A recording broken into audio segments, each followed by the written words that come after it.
die when the world is calling you? Can you hear them screaming out your name? Legends never die, they become a part of you. Every time you bleed for reaching greatness, relentless, you survive. They never lose hope when everything's cold and the fighting's near. It's deep in their bones, they'll rot into smoke when the fire is fierce. No, pick yourself up, 'cause legends never die when the world is calling you. Can you hear them screaming out your name? Legends never die, they become a part of you. Every time you bleed for reaching greatness, legends never die. They're written down in eternity, but you'll never see the price it cost. The scars collected all their lives. When everything's lost, they pick up their hearts and avenge defeat. Before it all starts, they suffer through harm just to touch a dream. Oh, pick yourself up, 'cause legends never die when the world is calling you. Can you hear them screaming out your name? Legends never die, they become a part of you. Every time you bleed for reaching greatness, legends never die. When the world is calling out your name, begging you to fight.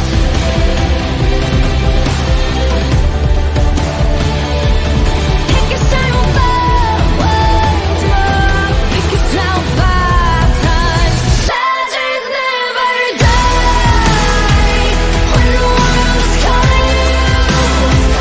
Can you hear them screaming out your name? Legends never die, they become a part of you. Every time you bleed for reaching greatness, legends never die.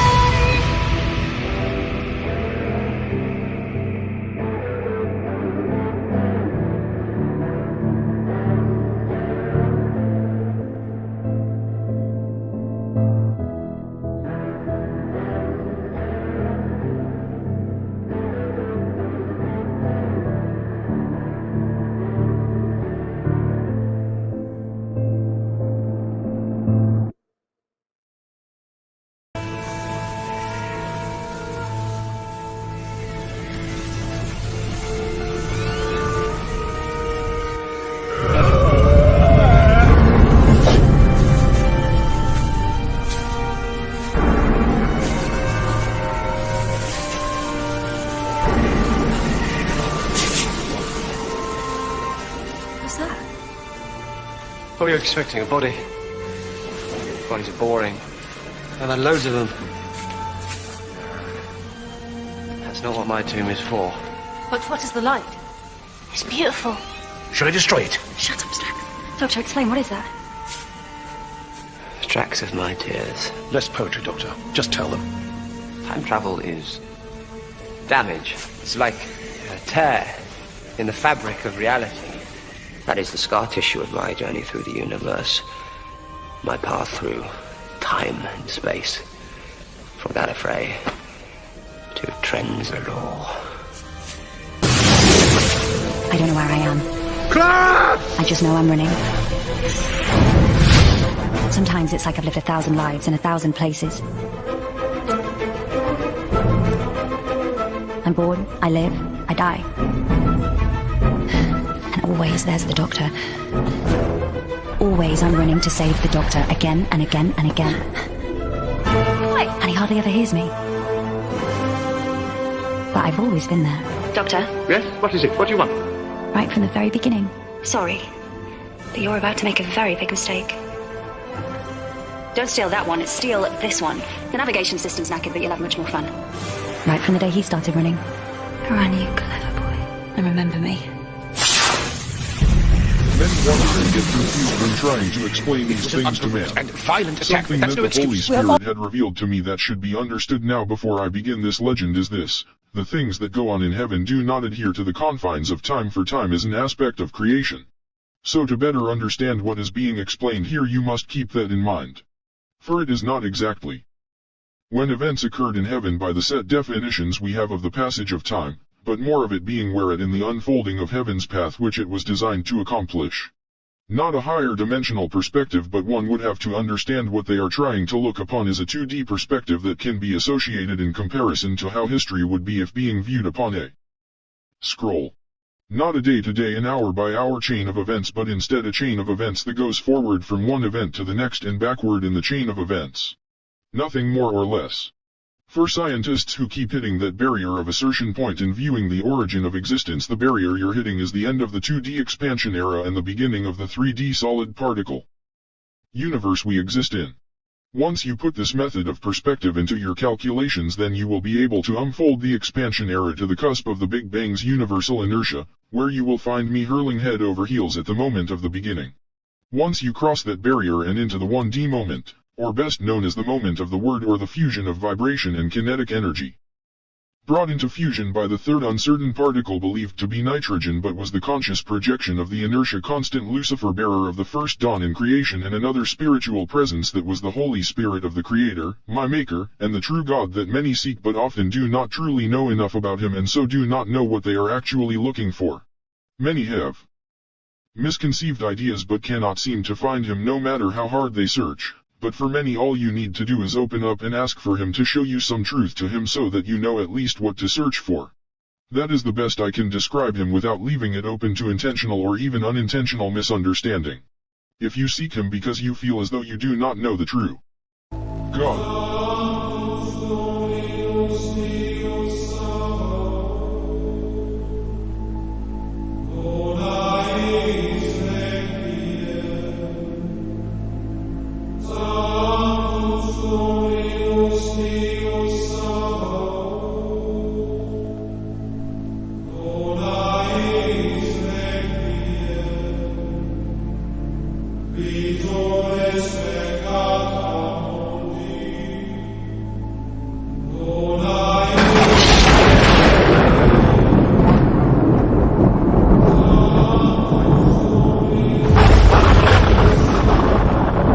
I will make this brief and to the point. Mr. Vladimir Putin, I surmise that you have been informed of my previous videos' obvious evidence that supports what I say here next, so that there is no doubt or confusion in my words here, so you can quote me when I say that if you should continue, if you go to war with the Ukraine now before the allotted time that was set in place for you to do so, if you choose, which is in 2029. If you decide to do so now, then heaven will go to war against you. End quote. There is no need for me to elaborate further.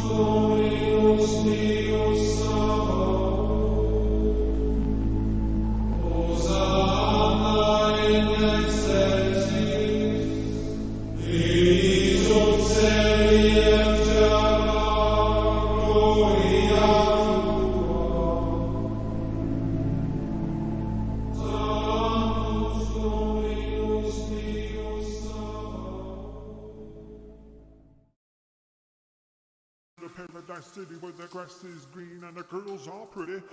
Oh, won't you please take me home? Oh, yeah. I said, take me down to the paradise city where the grass is green and the girls are pretty. Jeffrey! Jeffrey, get in here! We got a problem. What? What? Are you sure you want me in there, God? You know how I prefer to respect your privacy. Damn it, just get in here! What? What? Ew, God! Could you please get dressed? I'm technically a minor. Look, did you see that? See what? I don't see anything. Just look.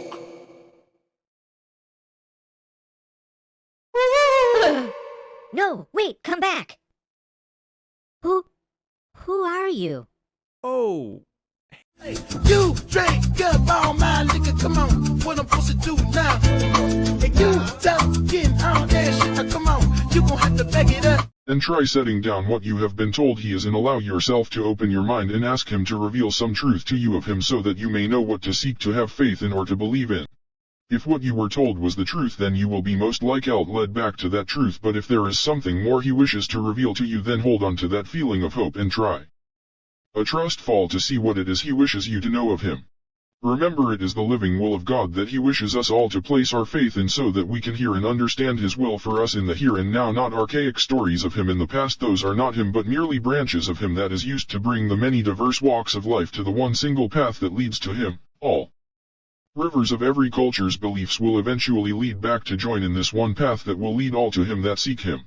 If it does not, then it may not be of God but a deception made to lead towards achieving someone else's agenda.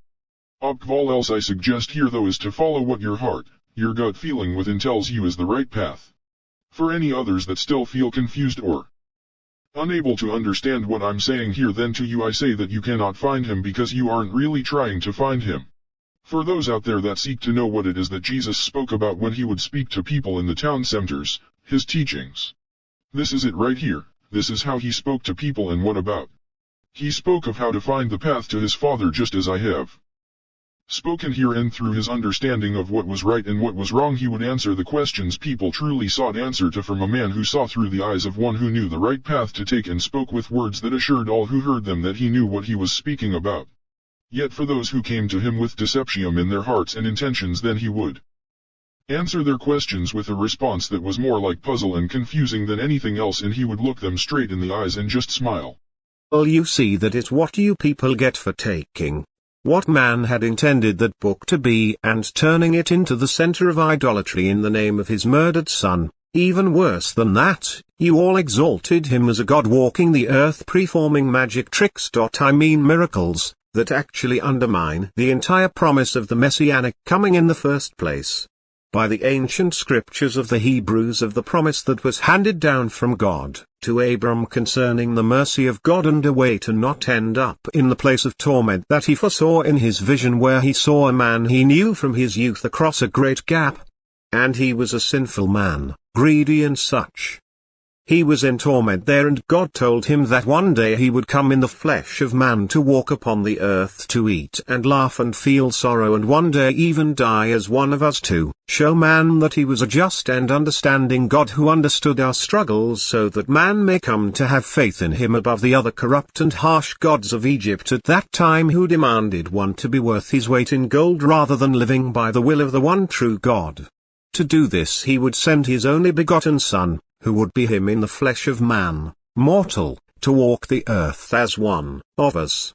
That would mean that he would not be walking around making water into wine or walking across water, for that would completely undermine the messianic purpose of his coming as was laid down 4,000 years before he was born. Miracles like parting the seas and draining fire from the skies and creating the universe was his Father's department. His Son doing that would simply cause man to exalt him as a god on earth and worship him no differently as he would be no different than Osiris or Ra or any of the other gods. So you take that Roman embellished narrative and put it into a book that was supposed to be a compilation of wisdom and stories of inspiration passed down from generation to generation, which is what Noah's tale was supposed to be. A story to derive strength in uncertain times, and against impossible obstacles, and you turn it into a tool used by usurpers and conquerors and tyrants who ruled over the people by force over many centuries, that saw manipulating this book's cultural intended design into a centerpiece that will display their iron-fisted cruelty over the masses they seized control of for the world to see and fear them, in hopes that fear will have enough of an effect to lay the starting point for a campaign towards world domination as its emperor, maybe even deluding yourself into believing that your reign is a benevolent act of mercy towards a lesser evolved or intelligent species or civilization, and you'll have the twisted and completely contradictory book that is the Holy Bible today. However, be it not beyond God to go and turn what was to be used as a weapon against his creation and himself and turn it into such a holy and sacred relic that none dare allow it to be used as a weapon that takes life but instead draws awe and fascination, and the very people who intended to use it as a weapon turn out to be the ones who end up giving their lives to protect it. Now, am I talking about the Ark of the Covenant here, or the Holy Bible, or just holy relics in general such as the Shroud of Turin? Another holy relic that I make my point with being that it does not matter the authenticity that scientific testing and other men say that makes it a holy or sacred relic. It is the faith in the believer who beholds the object that makes it a sacred relic. It is the one they have that faith in that makes it holy, not the opinions of others towards their faithful. What many miss about the Bible is that it has an important role yet to be played in the history of man, hinted at in Revelations, as it says, "Let no man alter or change the message of this book in any way, lest their name be stricken from the book of life, and their place shall no longer be found upon the earth or in heaven." Now tell me how your opinion settles on that, my son. Do you still think that God is not found within such a book of lies, or maybe it was the lies and intentions that made the book so holy in the first place, just as it did with the ark in the hands of the Israelites?